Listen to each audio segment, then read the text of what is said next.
بسم الله الرحمن الرحيم الحمد لله رب العالمين والصلاة والسلام على سيدنا محمد وأهل بيته الطيبين الطاهرين اللهم صل على محمد وعلى محمد. We said in this world that we live in, we see a lot of relationships in two spheres, in عالم التكوين and عالم التشريع. التكوين means the world of creation. And التشريع means legislation. An example of that we took earlier. التكوين. What sort of relationships we have? We have many relationships. One of them is the relationship of contradiction. We said there are certain things that are contradictory, such as what? They don't get along. They cannot be in one place in one time. Like black and white, Exactly. Like day and night. They cannot be in one place at one time. The other one is what? Beside that. Iman. Exactly. Iman and kufr, it falls under this legislation. What else? Huh? Exactly. There are many things that they cannot be in one place at one time because there is contradiction between them. There is either this or that. This is when it comes to takween. So this is, and then there is another relationship. Number one, contradiction. The second example is what? Necessity. Talazum. Necessity. Give me an example about the creation, the world of creation. Necessity. When something is found, the other definitely would be found immediately. The sun and the light. The fire and the heat, exactly. Or the fire and the smoke. These things, they happen and they follow each other. Okay? Then we come to the legislation, and we have the same thing. When it comes to legislation, عالم التشريع, we have the same relationships. The example of contradiction is what? Give me an example in this. Forget about takween now. We are done with takween. When we come to عالم التشريع, the world of legislation, give me an example of contradiction. They don't get along. Exactly. Something either halal or haram. It cannot be at the same time. The same thing cannot be halal and haram. Maybe at different times the halal becomes haram or the haram becomes halal. Such as what? Riba. Riba in certain situations, the riba usury becomes halal. Where is that? Can you give me the example? Huh? Exactly. Between the father and the son, if the father asks for interest from his son, if he gives loan to his son and he asks for interest, it is okay. Or a Muslim asking from a non-Muslim. This is why we have this in the banking system, that if you put your money in a non-Muslim bank and they give you an interest, you may take it. Some people ask about this in America. Even you can ask for certain percentage. You can tell them, I put the money, give me 5%, 10%, something like that. Okay? This is not called usury anymore. It is allowed. But when you put your money in a Muslim bank, you cannot ask. You cannot ask for interest. If they give you an interest, you may accept if they give you, but you can't ask.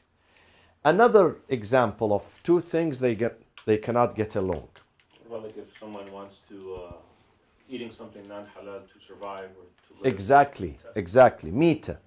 Mita, the Quran says, إِلَّا مَضْطُرِرْتُمْ إِلَيْهِ.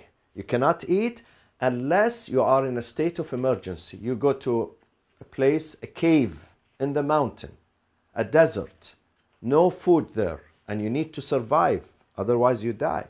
Okay?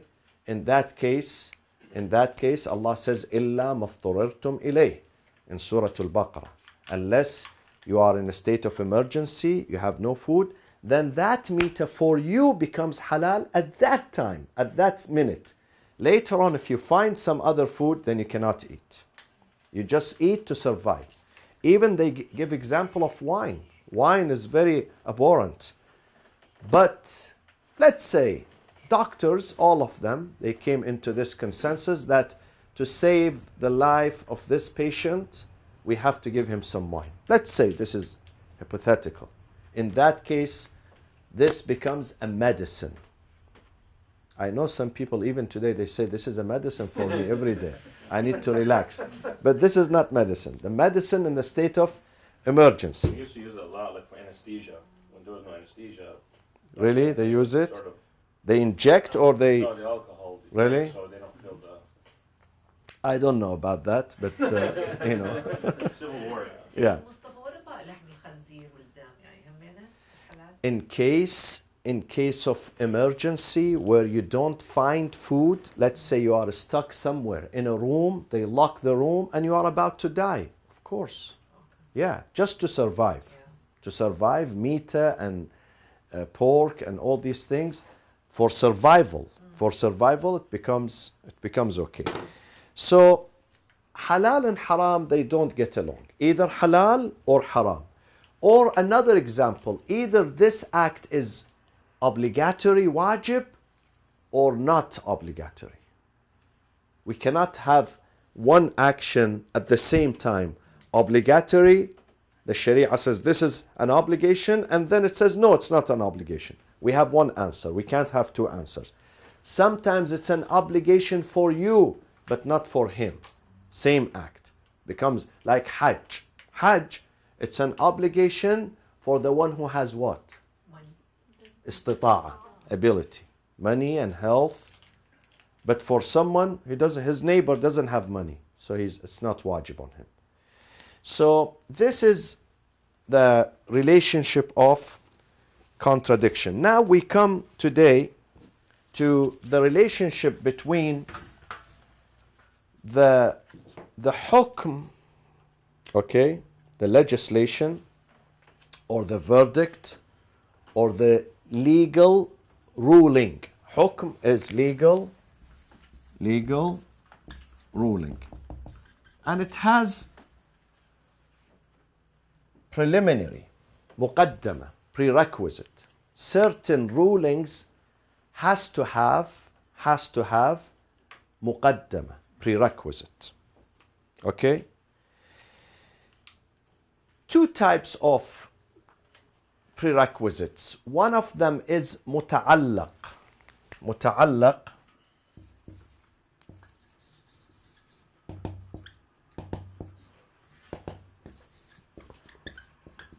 referent. In English it's referent. Muta'allaq. Such as what? What is the muta'allaq?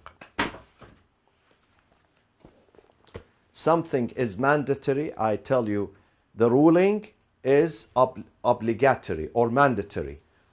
The ruling, the hukm, is obligatory. What is the muta'allaq, the referent of it?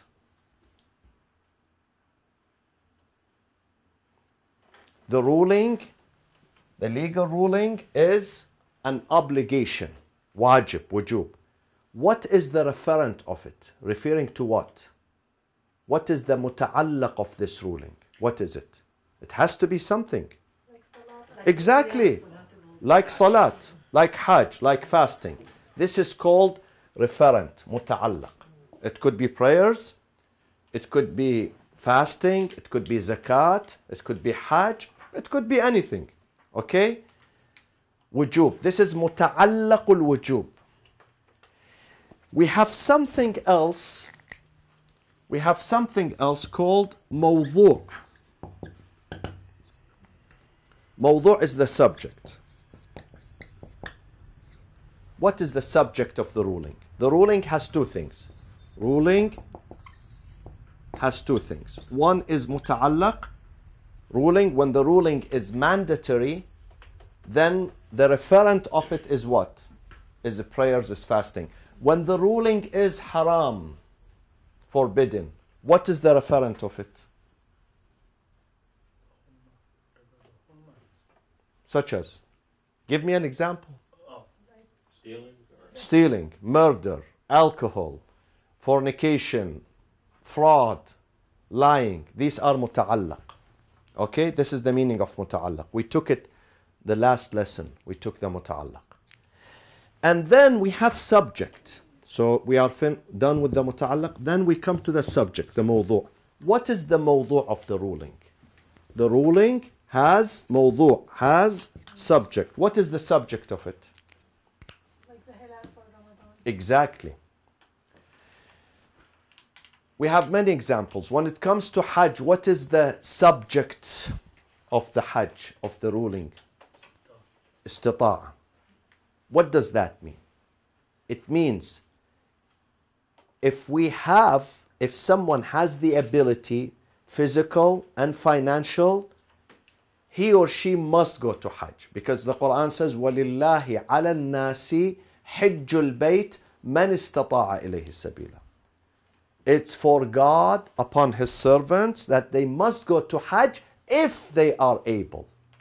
It means if they are not able, should they also go to Hajj? Is it mandatory on them to go? No. Okay? For instance, if they are physically disabled, physically challenged, or they are imprisoned.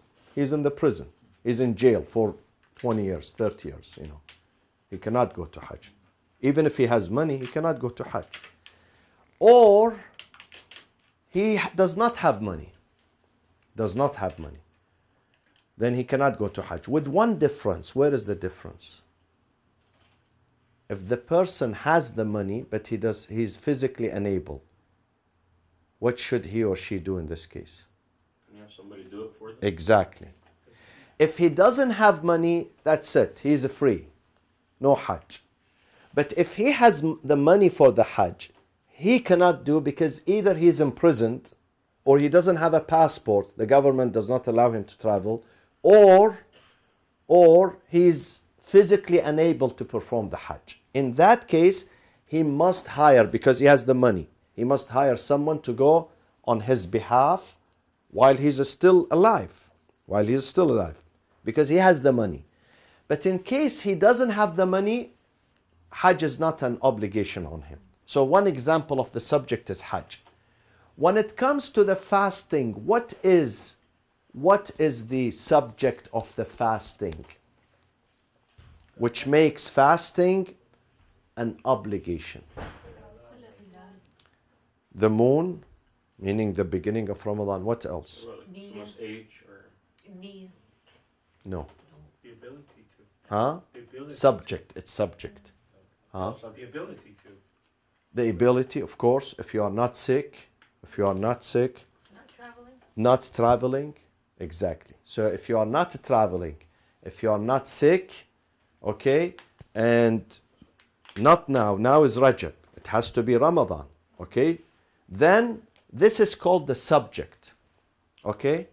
So the muta'allaq is, we understood what is the muta'allaq and we understood what is the subject. Now, in ahkam, in the legal rulings, we have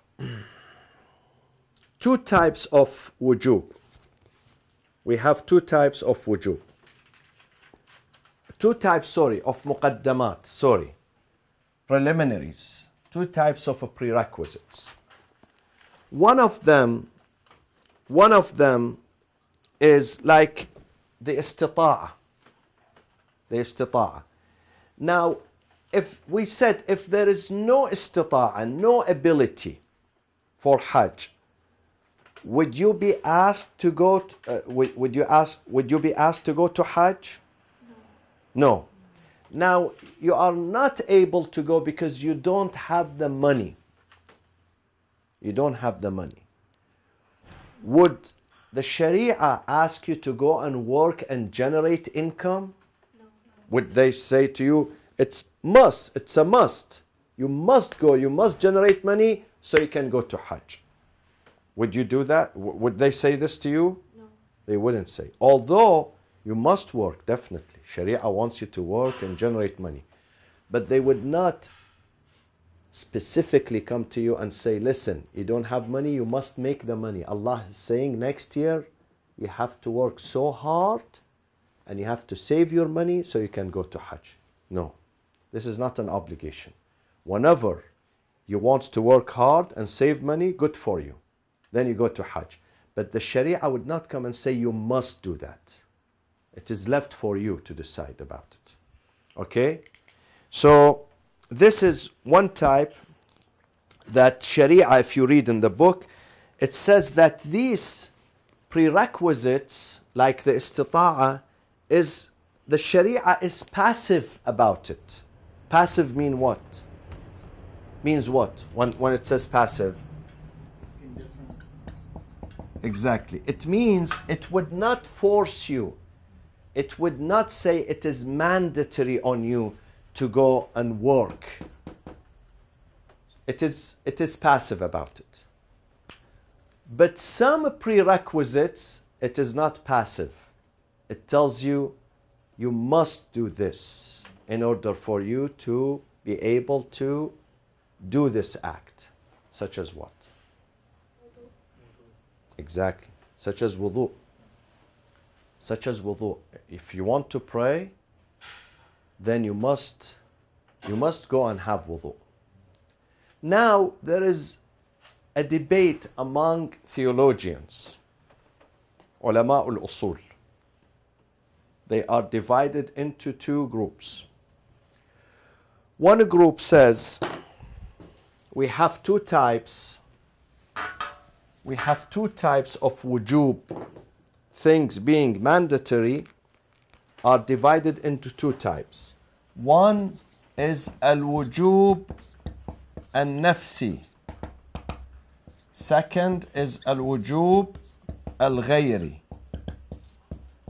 Al-wujub al-nafsi is intrinsically mandatory. What do we mean by intrinsically? This is al-nafsi. Intrinsic. And this is extrinsically.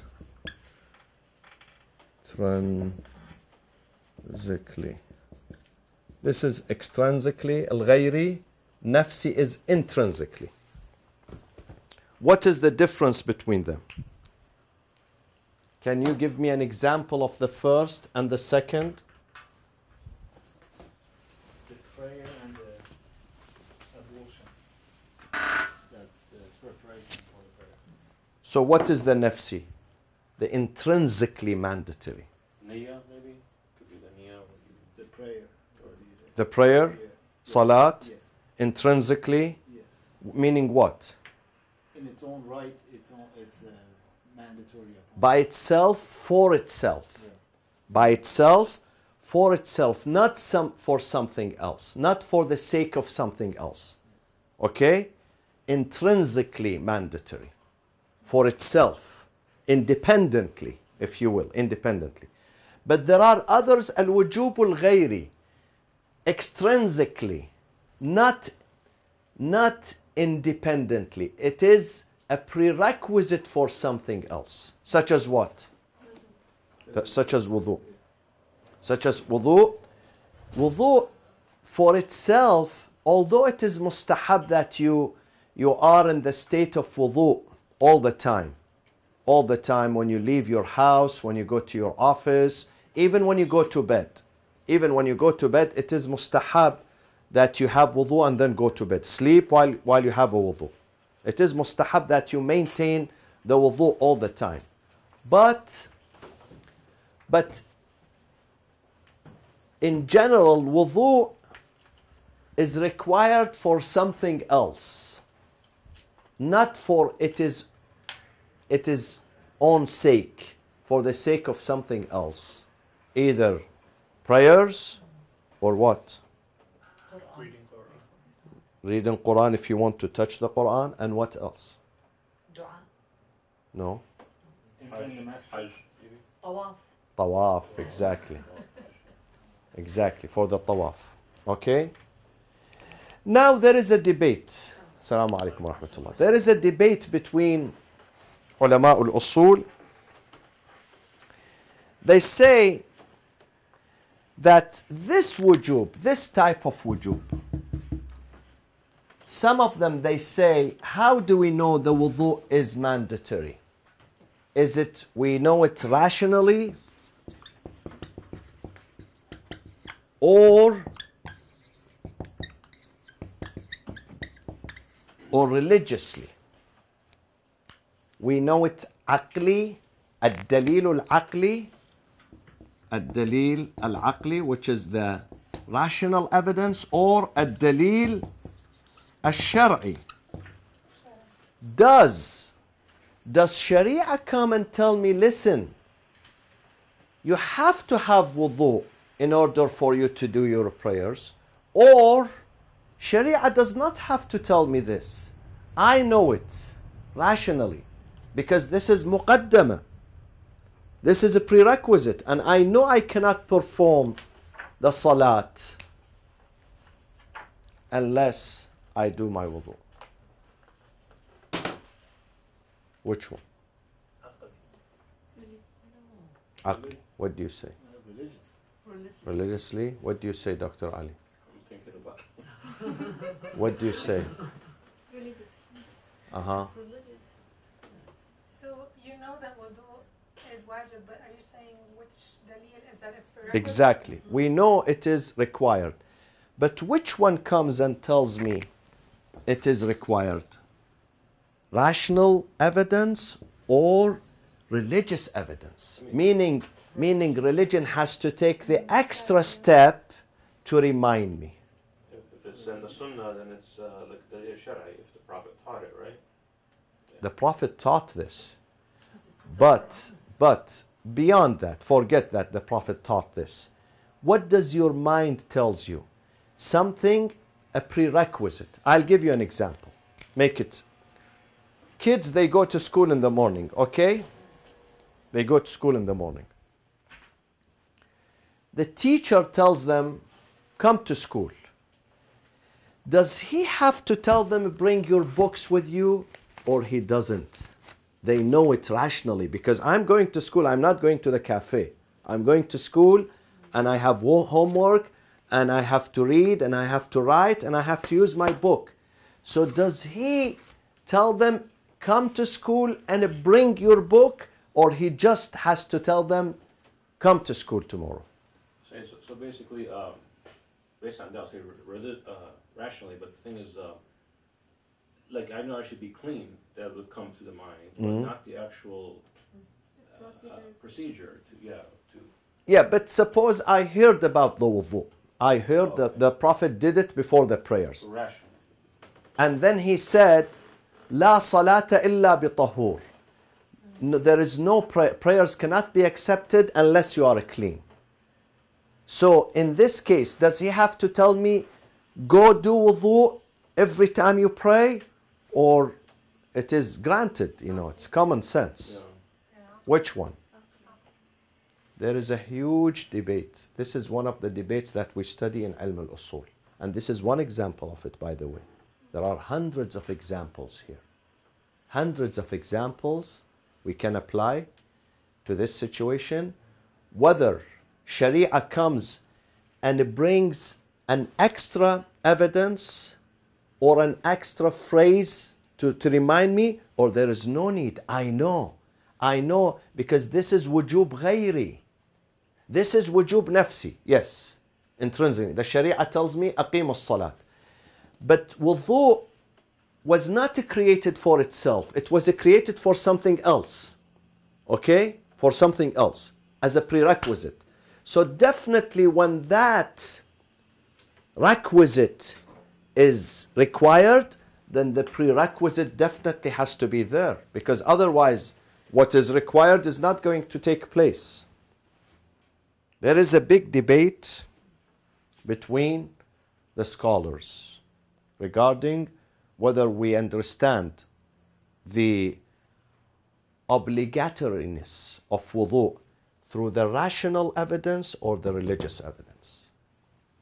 These are very critical issues. Very, very critical. When we apply them to other situations, you will understand them.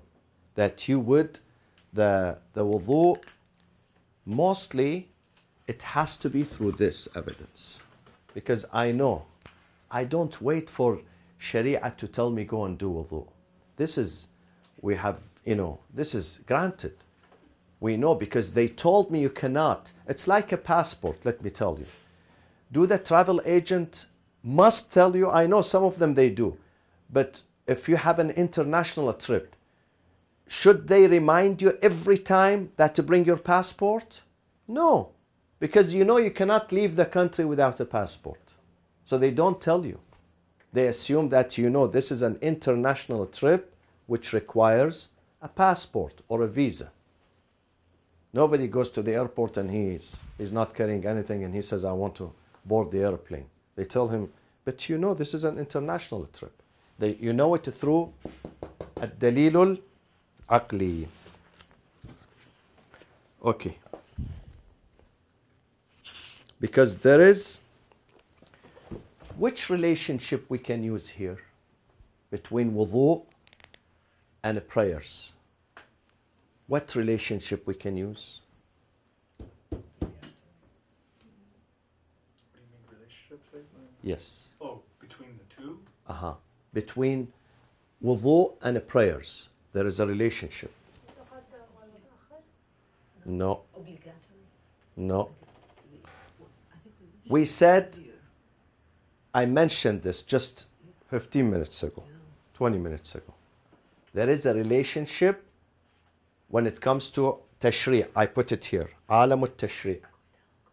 There are relationships. So what relationship we have between talazum, exactly. Exactly. التلازم بين المقدمة وذي المقدمة. مقدمة is wudu, prerequisite. ذي المقدمة is the prayers. There is talazum between them. Whenever you want to perform ذي المقدمة, which is the prayers, you need what before it? You need wudu. There is necessitation between them. Assalamu alaikum. There is necessity between them. So the prayers cannot be achieved, cannot be done, cannot be accepted without what? Without the prerequisite. See, this is one of the relationship we use. And this is, what type of relationship? Does Sharia tell me about this talazum? The necessity? No. Islam did not introduce this.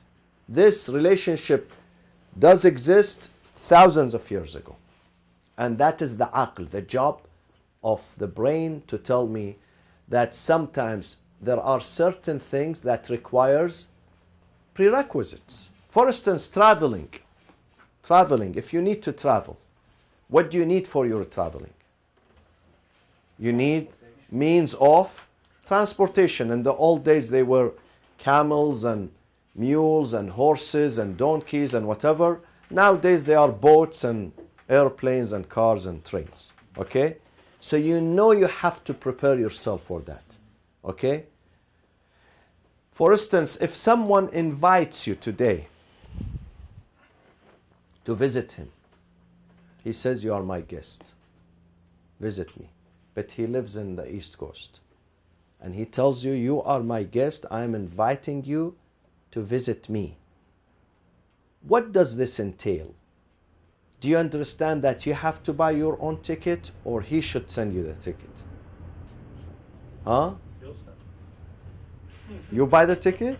He He sends that. If he's generous, but sometimes they invite you, but they expect you to buy the Figure ticket. it out. Exactly. Because this is a prerequisite for your travel. He knows he's inviting you, then he must pay for your ticket. This is talazum.